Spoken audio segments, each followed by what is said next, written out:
happy Friday and welcome to Easel Live. Really happy to have you here today. My name is Mo and I'm from Inventables, and we are going to be working on a maze today. I have noticed a lot of you guys in the chat right now really hitting up those maze puns, so I hope you are all here to be amazed with some of the stuff we're going to show you today in Easel Live. So really quickly, we're going to go over a couple apps today. We're going to talk about the Maze Generator app, which is obviously why pretty much is how we're going to make our projects. We're also going to talk about the inlay app, some different ways you can use the inlay app, since that seems to be a really popular thing that a lot of people are looking to do. Some of the products that we're going to be using, I made my maze with some colored MDF.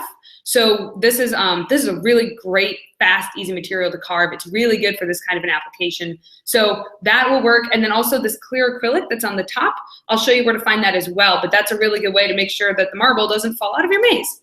So those are two products we're going to talk about. We'll obviously also show you some different woods that you can use that are a good idea. If you're feeling really snazzy, this Korean maze that my friend Jules made is absolutely unreal. So Korean is definitely, I mean, if you can make a maze out of Korean, you can pretty much do anything. So let's go ahead. We'll get right into Easel and we'll start showing you guys how to make this project. All right, so bear with me one second here and I'll get you all set up. All right, so here we are in Easel, and there are a couple different ways that you can use the Maze app. For the mazes that we're going to be using, I'll just show you really quickly since I didn't show you that before. But we actually use these little precision balls to make our mazes because, for one, they're a lot smaller. For two, we could buy 100 of them on Amazon for like $8. So super cheap material to get are these little precision balls. And, you know, for carving, it's a good, we're always thinking about how long it's going to take to do something, right? So we did also buy some larger marbles, and we did make a maze with that as well. And it turned out really, really good. But again, like, look at how much carving you have to do to get that to work. So larger marbles are definitely an option, but just keep in mind it's going to take a little longer to carve. So for what we're going to use today, we're going to use these little precision balls. The size that we got was 5/32 inch, which breaks down to about 0.16 inches. So that's an important number to keep in mind when we are doing things in Easel. So now that we're in Easel, we're just going to go ahead and get this all set up. The material I was talking about today, we are going to be using MDF. And we're going to stick with this 8-inch bit. I found that the upcut works really well for cutting MDF, so I'm going to stick with that bit. And for the first project I'm going to show you, our material thickness is going to be 1/4 inch deep. And that's going to be just the size that we're using for right now. So if I go up here into the app section, you can see we've got this Maze Generator app. Now the other thing I wanted to point out about this app that's really kind of cool is that all the other apps that we've featured so far in Easel Live were developed internally. And this app actually came from one of our users, Dave Andrews. And I reached out to Dave and I made sure he was okay with us using his app, and he was pretty geeked about it. So thank you, Dave, for making this app for everybody and sharing it with us. So you can see here's the app that we have in here. There are a few instructions over here that are good to keep in mind, but I'll kind of talk you through them. While we were making our mazes, we found that what really helps is making sure your wall thickness is at least 1.5 times as wide as your marble. So in my situation, my marble size is 0.16 inches. So if I add 0.16 plus 0.08, I end up with 0.24 inches. So that's going to be what I put in for my wall thickness. So this wall thickness here, this unit is given in inches.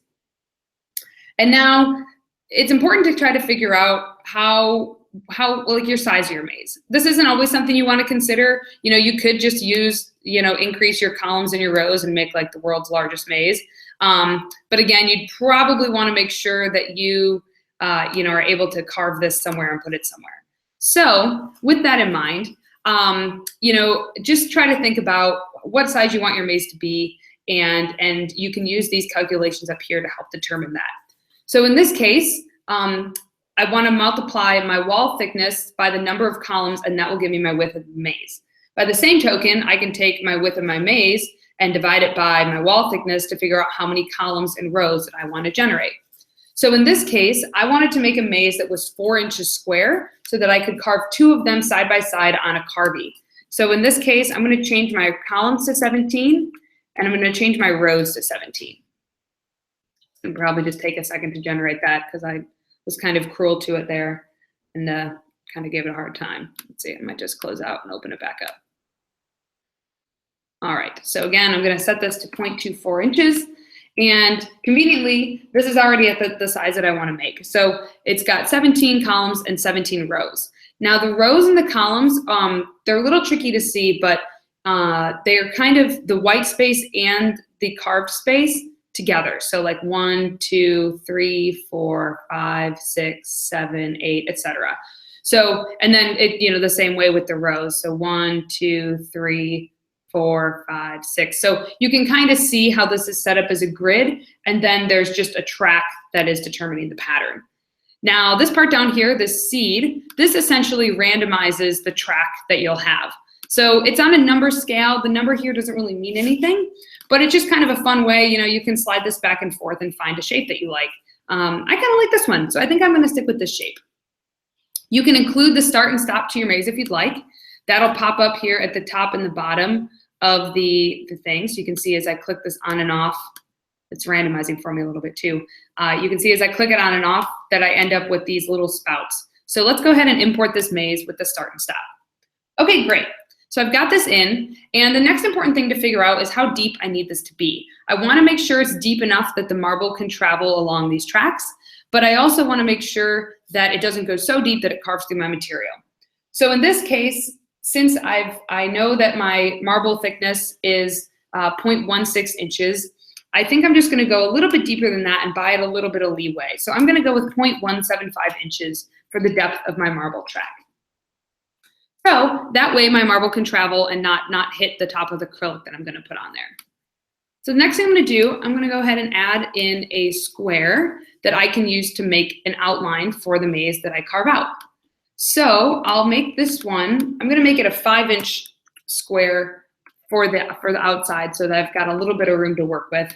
And I'm gonna set it to an outline cut so it cuts the maze out. And I'm gonna set it to the outside of the path so that the full shape of the maze is 5 inches. Now I'll just go ahead and use my align tools here and make sure that my maze is centered in the space that I want to carve. And lastly, I'm gonna go ahead and set this maze, the outside part, to a cutout so that, as you can see over here in the preview pane, it's gonna cut my maze out of this piece of material. And I'm gonna keep the tabs here since I don't want this to get damaged. 4 tabs is actually probably pretty good for a piece this size, especially in MDF. So I'll just click and drag and move these tabs so that my piece will stay secure while I'm carving. And I wish this was a piece of colored MDF, but just imagine that it's super cool and fun. All right, so there we go. I made a maze and I love it. Now I want to attach a piece of acrylic to the top of this maze.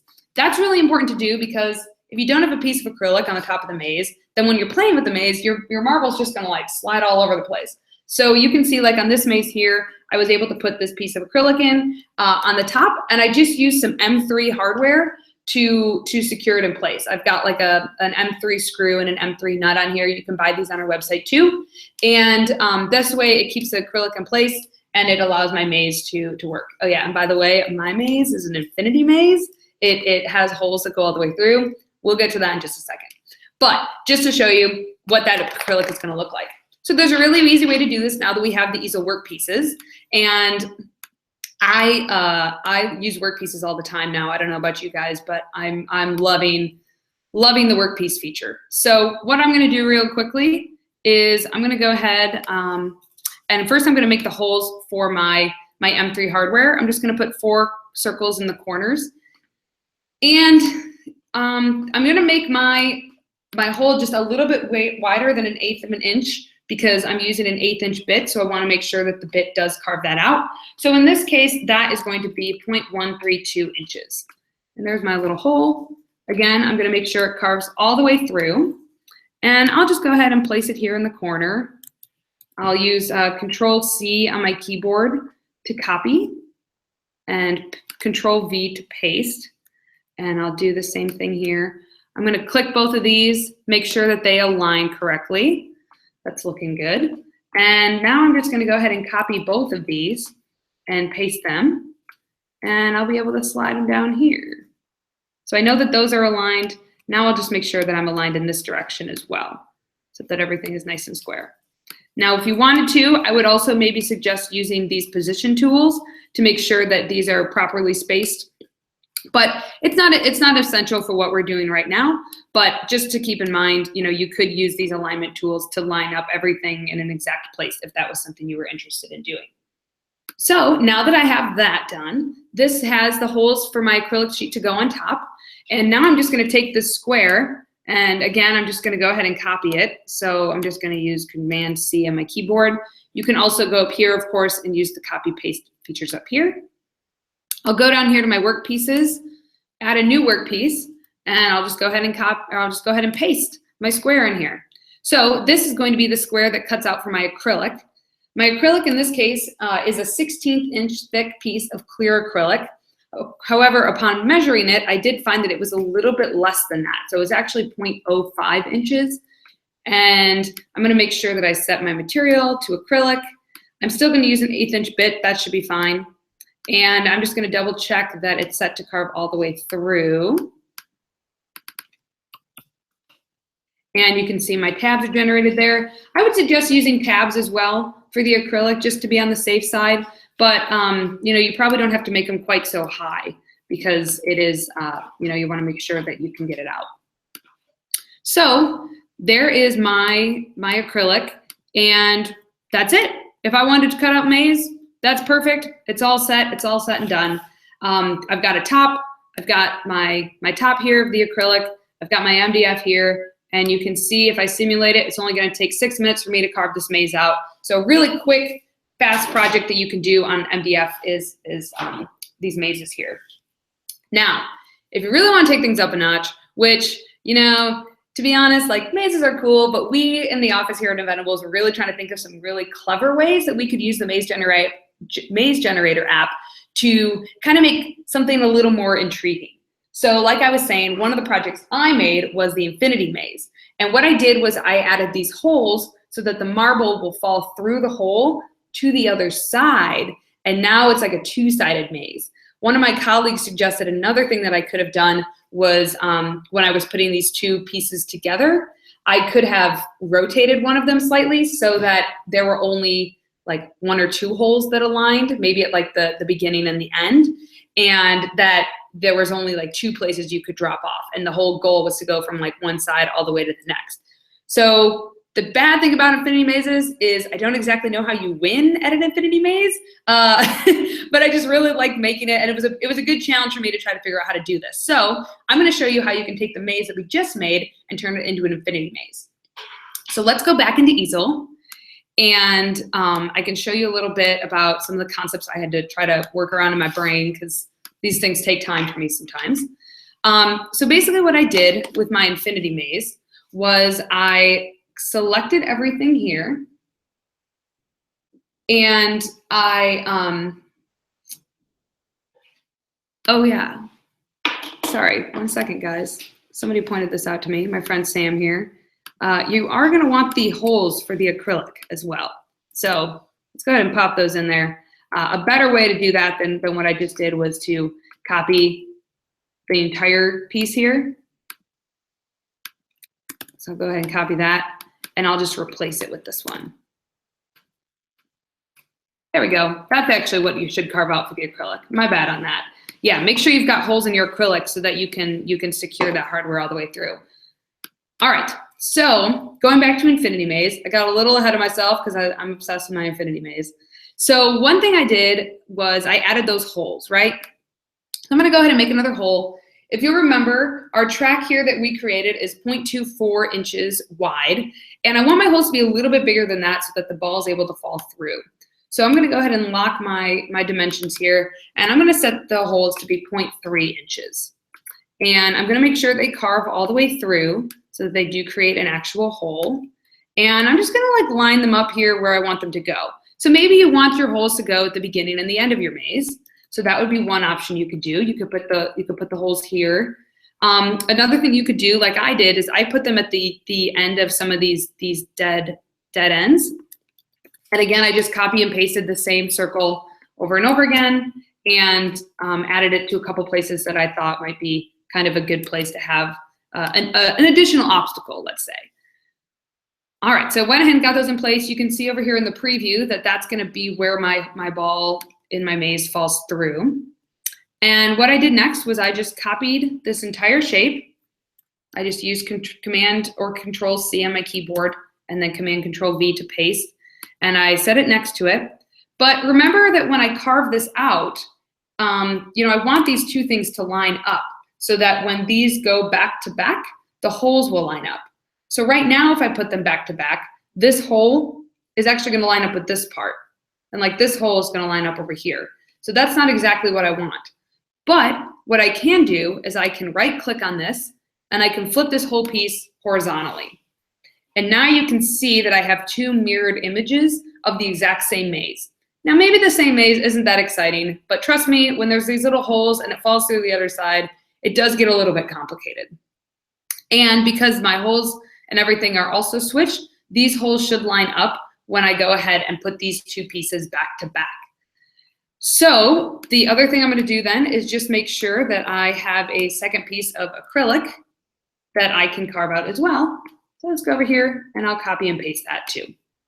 All right, so now you can see I've got two mazes that I can put back to make an infinity maze, and I can carve them both out in about 13 minutes. So that's not so bad. And I think this should take pretty quick time too. Yeah, just 2 minutes to do the acrylic sheets. So that's another fast, easy project. And because the maze generator generates constant different types of varieties and randomness of apps, it's a cool way to, you can have a whole bunch of these and no two would ever be the same. So the last project that I wanted to show you was another way that you can use the inlay app. And my friend Sam over here, she made this fun maze game. She didn't use the maze app to do this. She just basically did some circles in Easel and masked the parts that she wanted to fall through. And this game looks deceptively simple, and I can tell you, I spent a little bit of time trying to play it before Easel Live just now, and it's a little complicated. I managed to get five marbles into the center, but that's about as good as I was able to do. But what I love about this particular piece is this inlay that she did for the clear acrylic on top of this. So rather than using hardware, she was able to use the inlay app to create this clear acrylic inlay that just has a much cleaner, polished look to it. So the trick about this, and the reason I couldn't do it on my maze, is because for my maze, I wanted to have I didn't want like a really thick, heavy maze, but I had to use 1/4" pieces of MDF, which if you calculate the depth of the inlay and then also the depth that my track would need to be, it was actually thicker than 1/4". So I wasn't able to add an inlay to my particular maze project. There was a lot of trial and error involved in me trying to figure out why my maze wasn't working. And I'll save you the hassle and just know that if you want to use 16-inch acrylic and just make sure you add together the depth of your inlay or the material that you're inlaying. So in this case, the 16-inch acrylic, add that thickness together with the depth of your maze, and that'll kind of help you determine how thick you need of a material in order to use the inlay aspect of the maze app. So let's go ahead. I'll show you on our maze. I'll just use our same maze, but I'll show you how you can add an inlay like this to your maze. So let's go back in and I'll show you how we were able to do that. So in here, I'm just gonna go ahead, I'm gonna delete one of my mazes. I love that maze, but we're gonna have to let it go. And I'll make sure that I delete these holes too, since I won't need those to carve out. So the first thing I'm going to do is I'm going to come over here. I'm going to make sure I change my material thickness to a 1/2 inch. And that's going to be able to give me enough breathing room here to account for the both the thickness of my acrylic and also the depth that I need my pass to be here. I'm also going to go in here. I'm going to delete these circles because I don't want them to carve all the way through. But I'll go ahead, just for kicks, I'll add these over here as little start and stop points, so that I still have those. All right, so I've got those there. And first thing I'm gonna do is I'm gonna add another square, and this is gonna be where I determine where I want my inlay to go. In this particular case, I'm gonna make my square a 4 3/4 inches, so 4.75. And I'm gonna just kind of lay it over on top so you can kind of get a sense of how much of a border I'm gonna have here. Should be about a 1/4 inch on each side. So that looks good. So now I'm going to use the inlay app. So I'll go up here to apps. I'll grab my inlay generator. I've got my square selected, and I'm just going to keep these settings exactly as they are. I found them to be really successful with our machines. You might need to play with your tolerance a bit, but our bit size is going to be 1/4 inch, so that all works out well. And I'm going to import these two shapes into Easel. So now that I have both of these here, I can go ahead and delete my former shape because this is going to be what I use for my inlay. And for simplicity's sake, to get this out of here, I'm going to go ahead and I'm going to cut this from my menu. I'm going to delete these guys, and I'm going to paste the acrylic because this is going to be the piece of acrylic that inlays in top of the hole that I'm making. So I've got this over here, and like I said, my material thickness here is going to be 0.05 inches. So I'm going to keep that in count when I set this depth. So the depth of this square should equal the thickness of your acrylic sheet that you're putting inside for your inlay. So I'm going to go ahead, I'm going to set this depth to that 0.05 so it matches the thickness of my acrylic cutout. So I'll go ahead, I'm going to send this piece to the back, and you can see now that I've got the inlay pocket and I've also got my maze here as well. But because I now am going down this entire part, that 0.05, I need to make sure that my track is deep enough to accept the ball so that the ball doesn't end up hitting the top of the acrylic sheet. So I'm basically going to take my current depth, my 0.175, and I'm just going to add the 0.05 to it. So in this case, it's just going to change this to just set it a little bit deeper.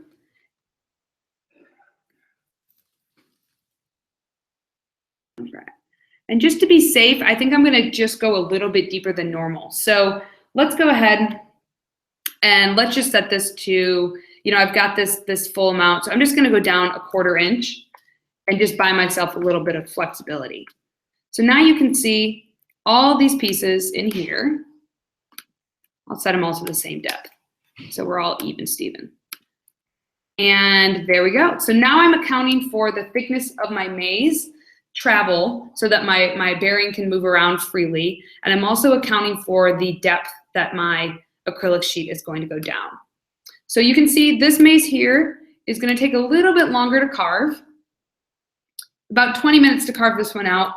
But that inlay effect, honestly, I think is really worth it. It's a really cool addition to getting the final product to just look a little bit neater. And there you go. So those are 3 different mazes that you can make with the Maze Generator app. I will be honest, I did not expect to be able to come up with so many different ways to use the Maze Generator app when we first started developing projects for this. So one of my friends, John, thought it'd be really funny to make like a corn cutout and make like a corn maze. So there's an idea for everybody. I know you guys are really into puns on the chat right now, so that's a good one to keep in mind. There's a lot of different ways that you can use the Maze Generator app. We'd love to see what you have. And one of the best ways to submit those projects to us is with our new Game Maker Challenge. So that's going on until the end of this month, so there's still a little bit of time to get that in. This would totally qualify as a game, in my opinion, because it definitely keeps me entertained.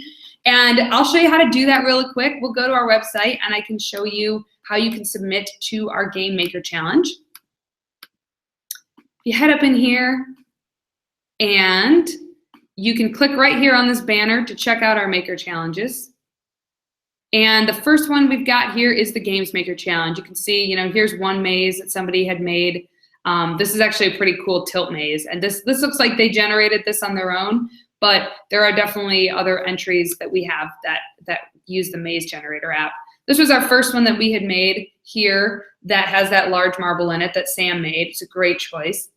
And my friend Jules, here's her Korean maze that she made. And here's that one I was telling you about that Sam made that has the inlay app with the acrylic cover on it. It looks really snazzy. So you can go up here, you can submit your entry. You can also submit a $5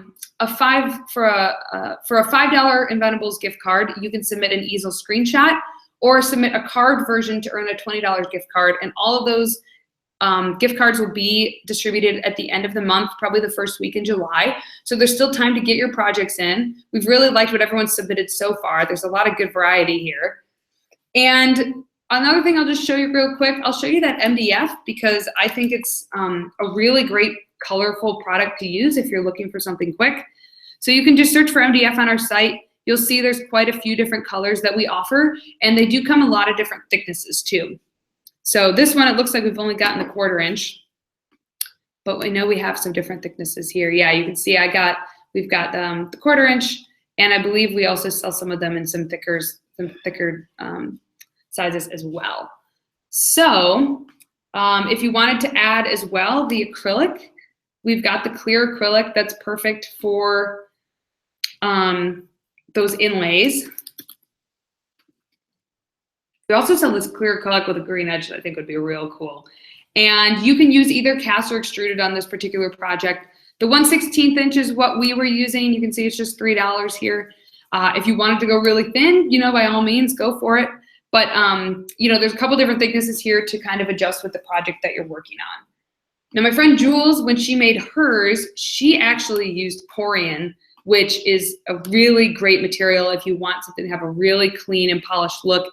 It is incredibly dense material, and so it's got this heft to it that is really kind of hard to define unless you're like holding onto it. You can really feel it just has a great polished sort of completeness to it. So Corian, you could see she did hers inlaid as well, and she actually added a cool pink acrylic border to it that I think makes a nice little pop of color. If you're wondering about the colors that she has in here, these were just drawn in with a highlighter or a marker that she had, and it's a cool way to add that extra element to kind of make the design pop out a little bit more. So you can do a lot of different things with your finishing of your maze to make it a little elevated from just the standard maze generator app. We would love to see what kind of ideas you guys have and what you are able to do with the Maze Generator app. So please submit those into the Maker Challenge. You still got a few days to get those in. You got to the end of the month now. And we'd love to hear other ideas that you have for how you're using the Maze Generator app or any of the other apps that we've shared on Easel Live. That's all we've got for you today, folks. But thank you for joining us. I hope you had fun, and I hope you don't get lost this weekend while you're trying to play around with the Maze app. Always feel free to join us here on Easel Live. We'll have another episode for you guys very soon. My name is Mo, and I hope we can see you soon.